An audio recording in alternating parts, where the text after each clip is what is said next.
और जब लंका में प्रवेश करने लगे तो लंका की अधिष्ठात्री देवी लंकनी द्वार पर खड़ी थी।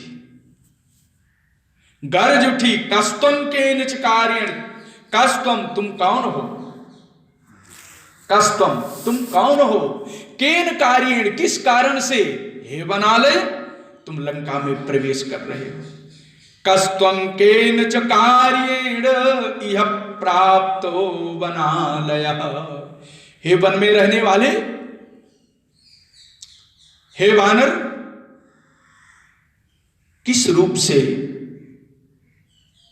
तुम इस लंका में प्रवेश कर रहे हो। अब यहां लंकनी के शब्द को आप चिंतन करें, अगर मसा होते तो वनालय क्यों कह देते, क्या मसा वन में ही रहता है, मसा तो घर में रहते हैं। इसलिए यह स्पष्ट हो गया कि श्री हनुमान जी ने रूपांतरण नहीं किया बल्कि छोटे बन गए, बिल्ली के आकार में बन गए, छोटे बन गए जैसे बिल्ली छोटी होती। इसलिए कस्तम केन च कार्येण इह प्राप्तो वनालयो। श्री हनुमान जी ने देखा कि दो माताएं और मिली, एक तो प्रणम्य योग थी, उसको मैंने प्रणाम किया, और एक संहार की योग थी, उसका मैंने संहार कर दिया। अब इसके साथ कौन सा व्यवहार करूं इसके साथ कौन सा व्यवहार करूं। तब हनुमान जी कह रहे हैं, अरे दारुणी, तेरे प्रश्न का मैं उत्तर तो अवश्य तुझे प्रदान करूंगा, लेकिन पहले तुम अपना परिचय दे दो कि तुम कौन हो। तुम कौन हो। तुम मेरे से पूछ रही कि कस्तम के निज कार्येण, लेकिन मैं पूछ रहा हूं कि तुम कौन हो। अपना उत्तर बताओ, अपना परिचय बताओ, क्योंकि तुम्हें देखने से तो यह लगता है कि तुम मानवी नहीं हो। तुम्हारे आंखें बड़ी लाल लाल हैं, बड़ी जबर जबर आंखें हैं, इसलिए तुम मुझे राक्षसी दिख रही हो।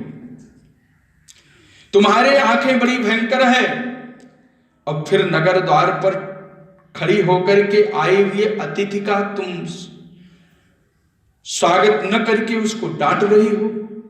इसलिए अपना परिचय बताओ। का तुम विरूप नयना,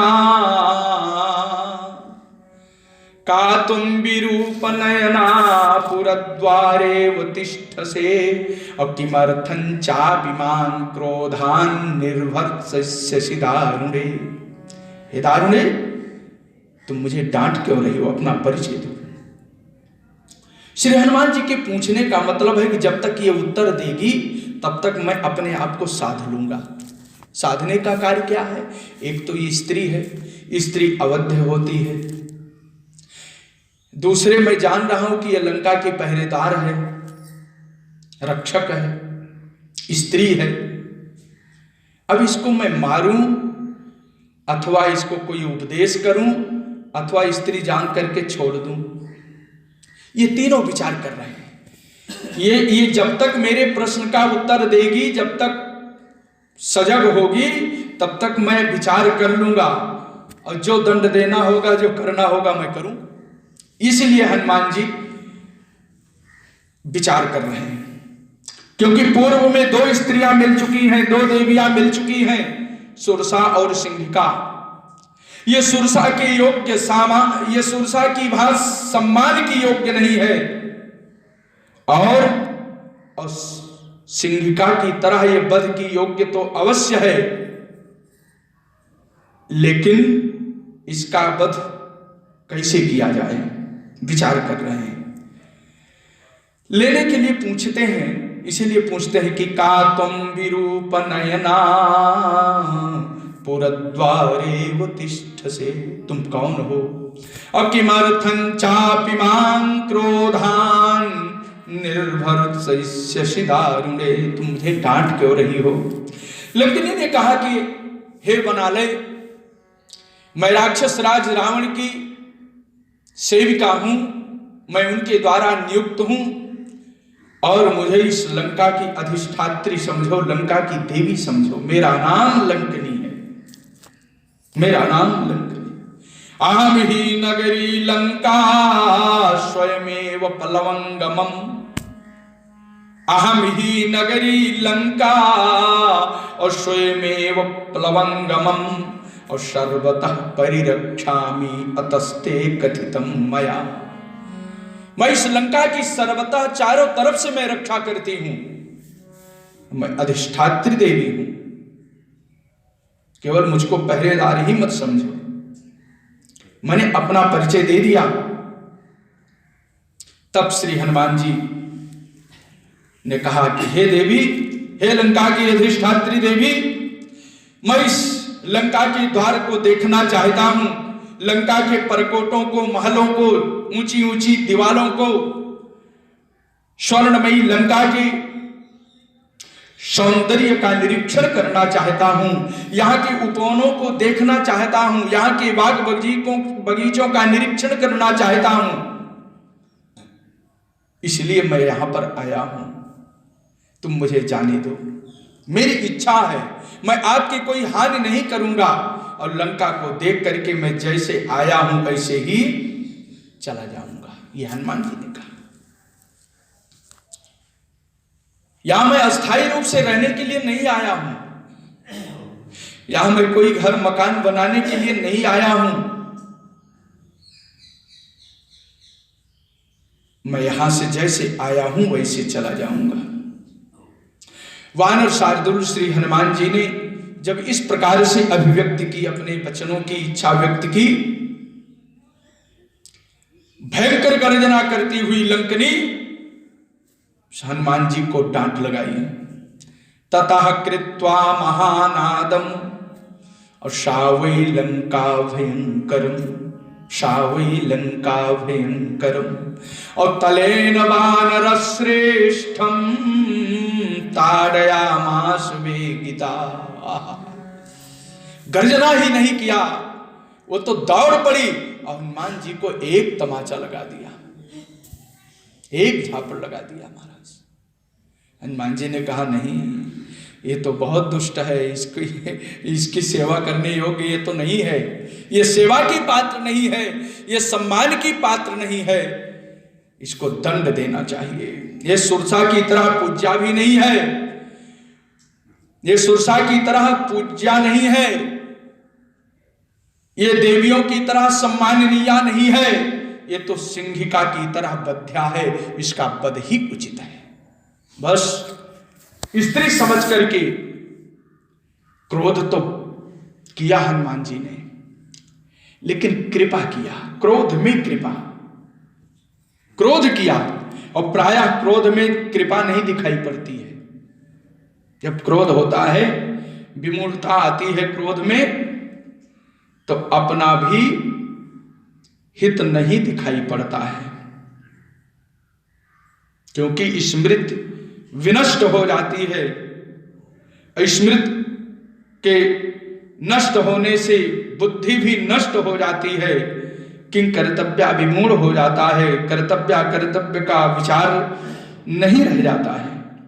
श्री हनुमान जी ने क्रोध तो किया बहुत, गर्जना नहीं की, हल्का सा, और क्रोध में कृपा किया कि बाएं हाथ से, वो भी मुट्ठी खोल करके, मुट्ठी बांधने से प्रहार तेज लगता है, मुट्ठी को खोल करके बाएं हाथ से धीरे से एक कृपा कर दिया, एक लगा दिया। कृपाम चकार तेजस्वी, महर्षि वाल्मीकि जी के शब्द हैं, बहुत सुंदर शब्द हैं, बहुत सुंदर। कृपा किया अरे महाराज कृपा किया, ये तो तुरंत गिर पड़ी, खून गिरने लगा इसके मुख से। एक लगाया बाएं हाथ से, वो भी धीरे से, ताना तो बहुत तेज लेकिन लगाया धीरे से, ढनमनी गिर पड़ी। आचार्य श्री कह रहे हैं यहीं पर इसके ऊपर कृपा का सूत्रपात हो गया। जिन करार बिंदों से, जिन अपने कोमल हाथों से श्री राम के पाद संवाहन होते हैं, उन हाथों को श्री हनुमान जी ने कृपा के रूप में प्रदान किया, धीरे से चोट पहुंचाई। श्री हनुमान जी के हाथों में सेवा के परमाणु, श्री राम सेवा के परमाणु करतल में विराजमान है उनके, अहर्निश श्री राम की सेवा करते हैं। और उन सेवा के परमाणु का स्पर्श होने से लंकनी की धारा बदल गई, लंकनी की दिशा बदल गई, लंकनी की भावना बदल गई। कहां तक बताऊं, मन बदल गया, लंकनी का व्यवहार बदल गया। लंकनी का व्यवहार भी बदल गया, लंकनी का मन बदल गया। हम आपको कहां तक बताऊं, लंकनी की पूरी जीवन धारा ही बदल गई। उन सेवा के परमाणु का स्पर्श होने से धारा के सहारे श्री लंकनी का जीवन श्री रामचरण की ओर चल पड़ा, श्री रामचरण की ओर चल पड़ा। हम बहुत तो नहीं, इतना जरूर कहेंगे कि लंकनी का केवल आन नहीं बदला, मान नहीं बदला, लंकनी का सब कुछ बदल गया, सब कुछ बदल गया। और महाराज वो प्रहार लगते ही ततः संवर्तयामाश वामहस्तस्य सोंगुली, मुष्टिक नहीं है, सोंगुली, खुली हुई अंगुलियां हैं। और मुष्टिना विजघानैना, वो भी धीरे से बंधी हैं, बहुत तेज भी नहीं। और हनुमान क्रोध मूर्छिता, वो तो क्रोध से जो ही प्रहार किया है श्री हनुमान जी ने, वो तो मूर्छित हो गई। और स्त्री चेति मन्यमानेन नाति क्रोध स्वयं कृतः, और सातु तेन प्रहारेण और विहलांगी निशाचरी, वो तो विह्वल हो गई। और पपात सहसा भूमौ और विकृतानन दर्शना, विकृतानन दर्शना। अब महाराज वो विकृत मुखों वाली, वो विकृत मुखों वाली लंकनी मूर्छित हो गई, मूर्छित हो गई। धीरे से उठ रही है संभाल करके। मुट्ठी का एक महाकपिहनी और रुधिर बमत, रुधिर बमत धरनी धन मणि। मुट्ठी का एक महाकपि हनी और रुधिर बमत धरनी धन मणि। बड़ी मूर्छित हो गई और उसने सोचा कहीं दूसरा प्रहार हो गया तो मैं तुरंत खत्म हो जाऊंगी, दूसरा प्रहार ना हो, इसलिए तुरंत हाथ को जोड़ करके बैठ गई, हाथ जोड़ लिया। विनम्र स्वर में कहने लगी, हे महाबलवान, हे हनुमान, मैंने आपको जान लिया, आप कौन हैं, आप मुझ पर प्रसन्न होइए, मैंने आपको पहचान लिया है। आप मेरी रक्षा कीजिए, मैं आपसे याचना करती हूं, मैं आपके शरण में हूं, आप मेरी रक्षा कीजिए। हे हनुमान, मैं आपके पराक्रम द्वारा जीत ली गई हूं, आपने मेरे ऊपर विजय प्राप्त कर लिया है। यही नहीं, आज पूरी लंका आपसे परास्त हो जाएगी, आप पूरी लंका को धर्षित कर देंगे, मैं जान चुकी हूं। अहम तु नगरीं लंकां स्वयमेव प्लवंगमं और निर्जिताहं त्वया वीर। बहुत सुंदर श्लोक। निर्जिताहं त्वया वीर विक्रमेण महाबल। आपके महान बल के द्वारा, पराक्रम के द्वारा आज मैं जीत ली गई हूं, पराजित हो चुकी हूं, मैं याचना कर रही हूं, आप मेरी रक्षा करें।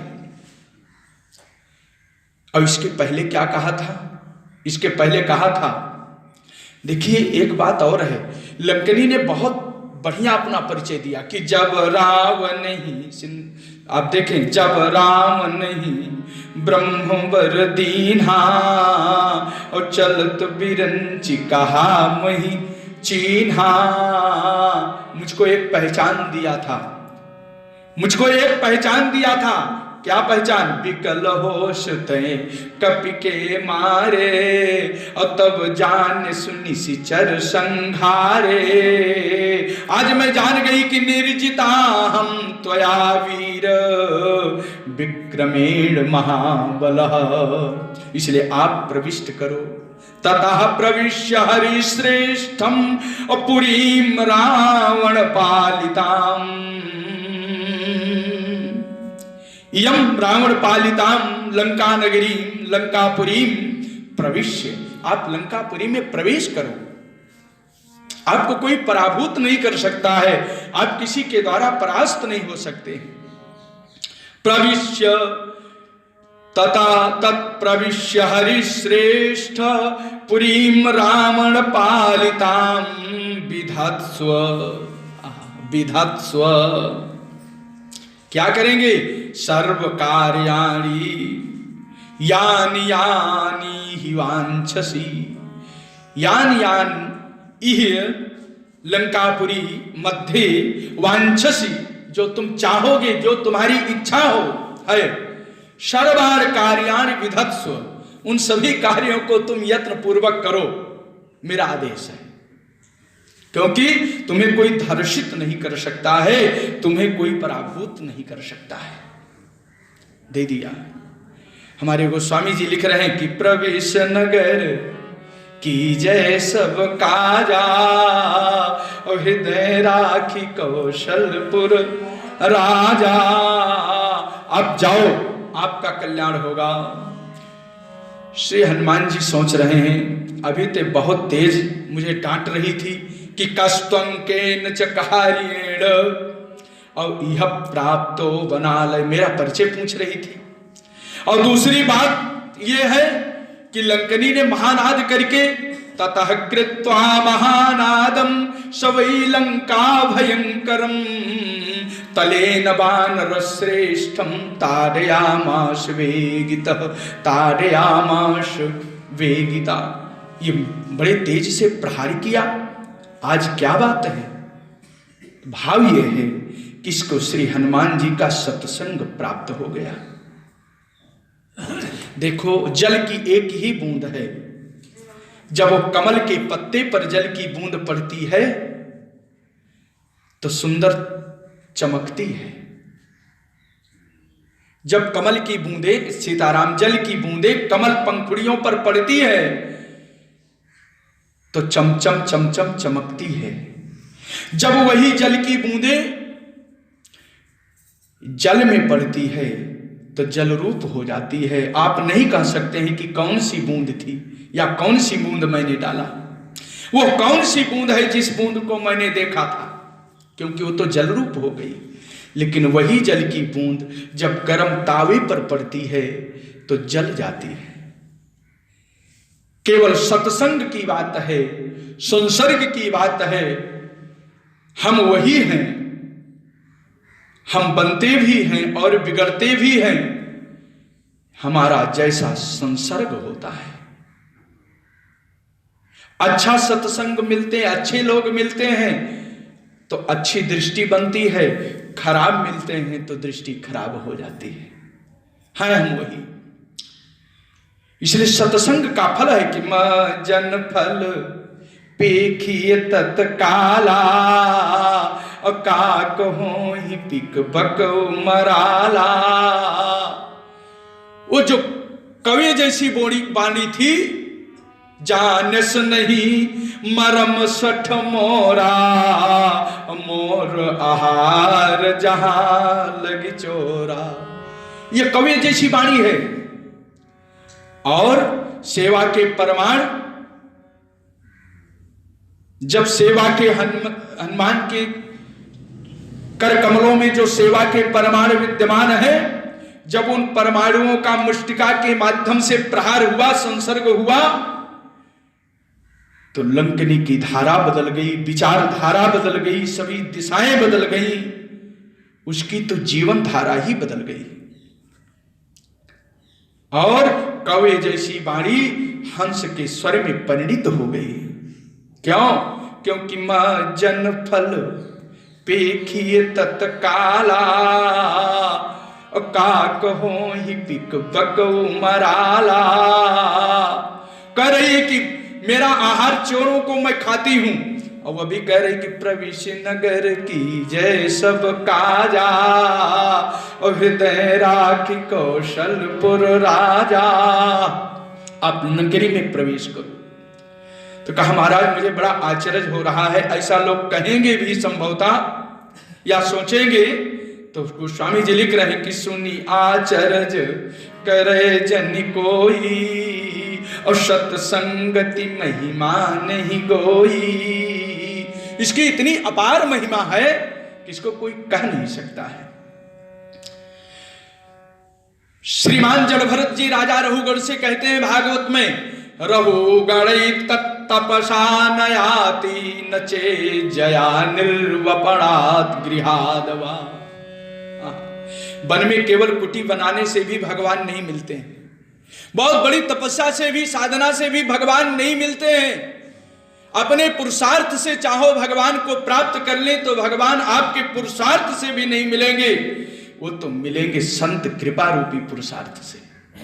रघुगण तपसा नयाति नचे जया निर्वपणात् गृहादवा। न छंदसा नैव जलाग्नि सूर्ये, बिना महत्पाद रजोभिषेकम। जब तक महापुरुषों के चरणों का संसर्ग नहीं प्राप्त होगा तब तक भगवान के मिलने का माध्यम तैयार नहीं होगा, दरवाजा नहीं प्राप्त होगा। दूसरी बात, सत्संग में ऐसे ही भगवान की कथा सुनने को मिलती है, भगवत कीर्तन होता है, भगवान के नाम की महिमा का वर्णन होता है, गुण लीला का वर्णन होता है। क्योंकि भागवत पंचम स्कंद और द्वादश स्कंद दोनों जगह यत्रोत्तम श्लोक गुणानुवादः संगीयते भीक्षण मंगलग्नः।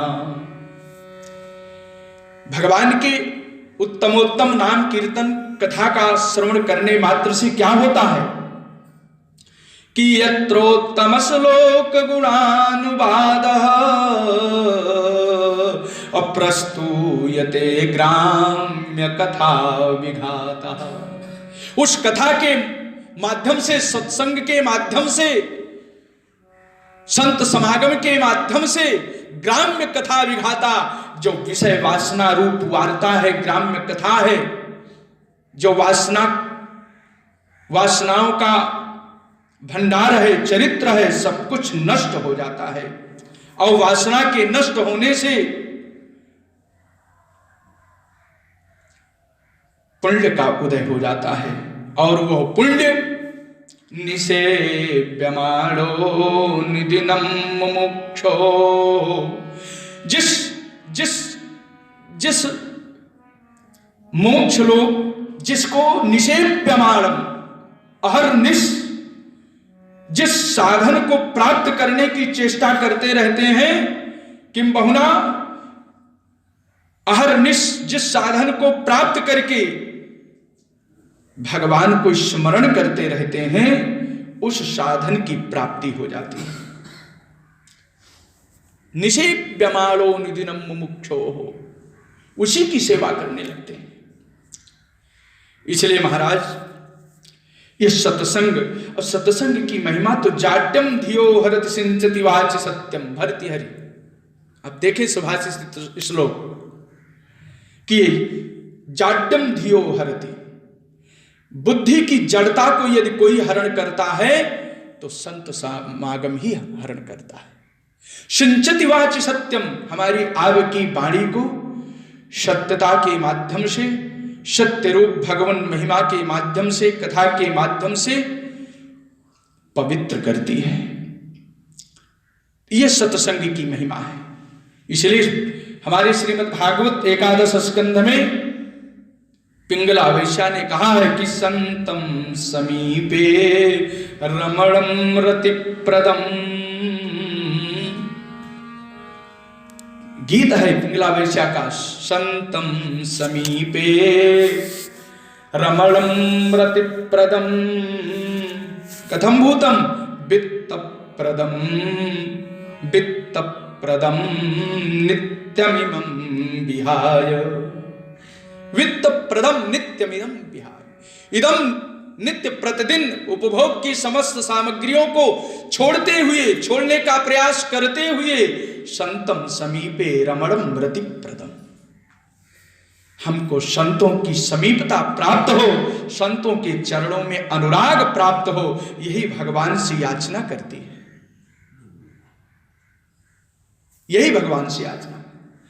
अकामदम दुख भयादि शोकम, जो भय और शोक को देने वाला है यह लौकिक संपदाएं हैं। इन लौकिक संपदाओं से मैं रहित होकर के अब तो संतम समीपे रमणं रतिप्रदम, संतों के सानिध्य में रह करके उनकी सेवा करती हुई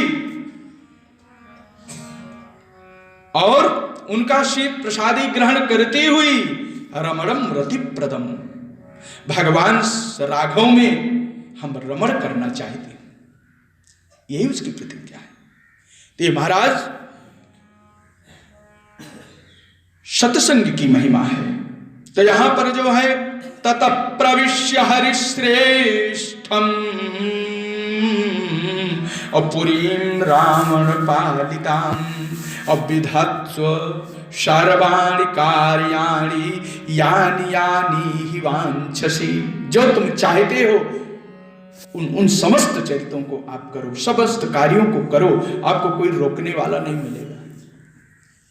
बहुत सुंदर वाक्य कहा, इतनी सुंदर इतनी सहज भाषा में लंकनी ने श्री हनुमान जी को आदेश दे दिया, बड़ी मूर्छित हो गई।